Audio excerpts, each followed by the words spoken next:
A verdade é que, pelo menos em um ponto, a relação entre Brasil e Portugal tem sido incrementada nos últimos anos. O intercâmbio cultural. Enquanto novelas daqui fazem sucesso lá, artistas portugueses de diversas áreas já veem o Brasil como um mercado atraente. Com isso, atrações da terra do fado já aparecem com uma certa frequência na nossa agenda de espetáculos.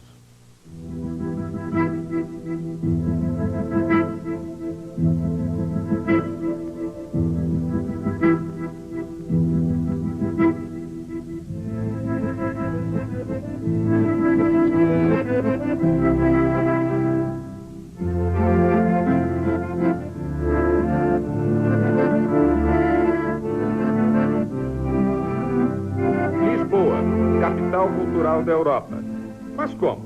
Como o país que nasceu do prêmio da reconquista da Espanha aos muros pode ter força cultural tão forte? Primeiro foi preciso navegar, com medo e com cuidado, por mares nunca dantes navegados. Da Torre de Belém, onde ao lado está um monumento, partiram os navegadores, embriões da difusão cultural da língua hoje falada até na China. Havia consciência de que o espaço era pequeno.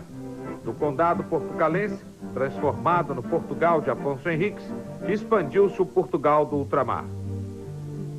E os navegadores foram chegando, até bater no Brasil, a sua maior conquista.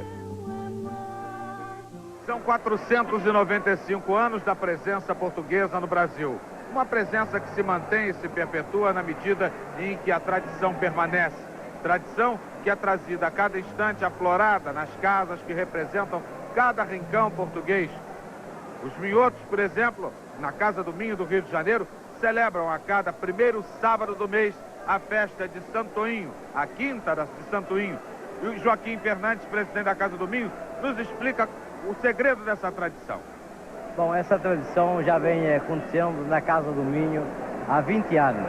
Isto veio da região de Viana para nós aqui implantarmos, aqui na cidade do Rio de Janeiro, uma festa que é tradicional na região do Minho, já há muitos anos também. E, portanto, a Casa do Minho tem tido muito sucesso ao longo desses 20 anos, trazendo para esta casa, para a Embaixada do Minho, a Quinta de Santoinho, que é um arraial minhoto que temos na região, então, de Viana, e que, desde maio a novembro, vem milhares de pessoas de toda a Europa e de todo Portugal.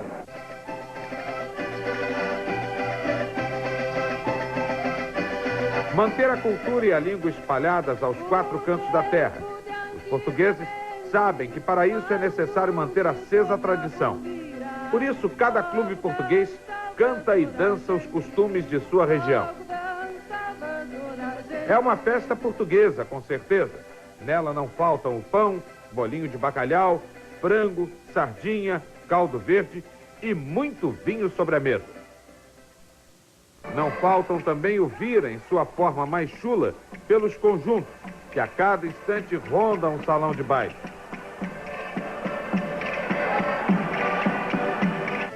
Das muitas casas representativas dos vários rincões portugueses no Rio, partem grupos em congraçamento interclubes ou internacional através dos ranchos folclóricos, formados por filhos de portugueses. César Soares é presidente da delegação da Federação de Folclore Português no Brasil. E eu vou pedir para ele para contar para nós como é que se forma um grupo folclórico português e para ele nos explicar o que significam as danças que são apresentadas pelos grupos. O grupo folclórico era uma representação do povo de antigamente, do povo de há mais de 100 anos atrás. Naturalmente aqui no Brasil um pouquinho mais sofisticado. Antigamente em Portugal se reuniam no final do trabalho ou então no domingo após a missa, rapazes e moças, e às vezes com uma simples viola faziam grupos e cantavam e dançavam. No Rio de Janeiro, no caso no Brasil, e em outros países fora de Portugal onde existem imigrantes portugueses, as comunidades portuguesas começaram com seus filhos e alguns próprios portugueses que emigraram, fazendo aquilo que os nossos antepassados faziam antes de virem para o Brasil e que continuam fazendo até hoje. E que é hoje o futuro da língua portuguesa, o que pode restar da língua portuguesa no mundo, principalmente depois da transformação da CE na Europa, onde a tendência é cada país perder a sua identidade. E é através do folclore, naturalmente, que nós temos confiança no futuro da língua portuguesa, principalmente na Europa.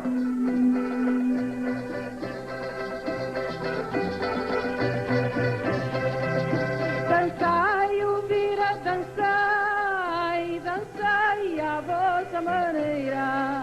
Ouvira, tu és tão lindo, ai pra mocidade solteiro, ai moreninha, ai meu amor, tu há de ser minha, seja quando for, seja quando for, seja quando não, oh ai moreninha do meu coração. Mas o que leva jovens a buscarem Se não é pessoalmente... folclore português há quanto tempo? 10 anos. O que levou você a isso? Seus pais são portugueses? Meus pais são portugueses, eles frequentavam o clube e eu passei a gostar. E eu gosto de dançar, entrei. E você? Bom, já está em família já. Meus pais conheceram no folclore há muito tempo atrás e corre nas veias já. Folclore português. Vocês dançam a tradição do Aroca. Você já foi a Aroca para conhecer como é que se pratica essa dança folclórica? Já fui a Aroca muitas vezes e tenho um amor muito grande, principalmente pela terra de Aroca. Todo Portugal, mas principalmente pela terra de Aroca. Ai, ó minha rainha santa, ó rainha santa Mafalda, ai, ó minha santa rainha. E os brasileiros que vão a Portugal?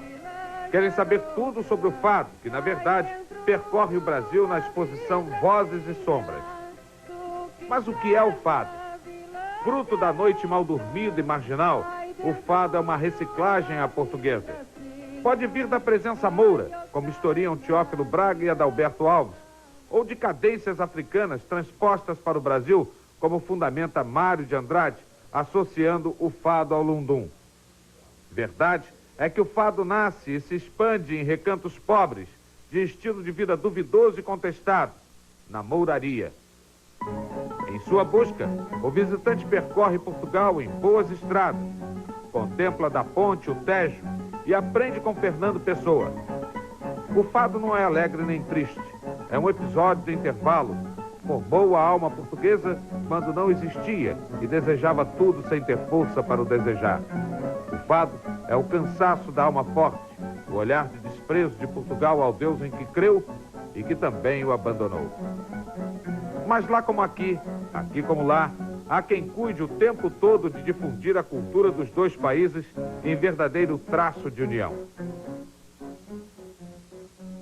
O Antônio Vieira é um português filho de mãe brasileira. E eu queria saber de você o que representa para manter acesa, viva essa cultura portuguesa. E quero que você fale isso nos olhos do telespectador da Manchete, olhando para a câmera, o que representa essa permanência desses grupos folclóricos. Se isso, de fato, traz sempre viva e acesa a cultura portuguesa. Olha, os grupos folclóricos, hoje, na sua maioria, são jovens brasileiros que, para nós, dignificam a nossa cultura portuguesa, as nossas raízes, as nossas tradições. E é justamente por alguns desses jovens não serem nem descendentes de português, nós temos exemplos de ter em Portugal hoje um filho de índio dançando folclore, que foi daqui lá com um grupo folclórico e acabou ficando por lá. Então isso é importante, é fundamental, que a gente se orgulhe das raízes que nós plantamos aqui, dos patrimónios culturais que aqui estão, e que no futuro serão os brasileiros que vão levantar essa bandeira por Portugal, porque à medida em que os portugueses deixam de existir, os brasileiros passam a dar valor mais às suas raízes também, porque os portugueses que ajudaram a construir este país, que Portugal com tanto carinho defende o Brasil, e que nós, portugueses do Brasil, não admitimos que se fale mal do Brasil em Portugal. Ninguém volta ao que já deixou, ninguém larga a grande rosa. Hoje não existem mares revoltos nem conquistas a fazer. Existe a preocupação em manter viva a identidade de um povo. Por isso, Portugal se empenha em mostrar a cultura às comunidades que mantêm a mesma língua. E o grupo Madre Deus, que excursiona o Brasil, mostra o tempo todo. Canta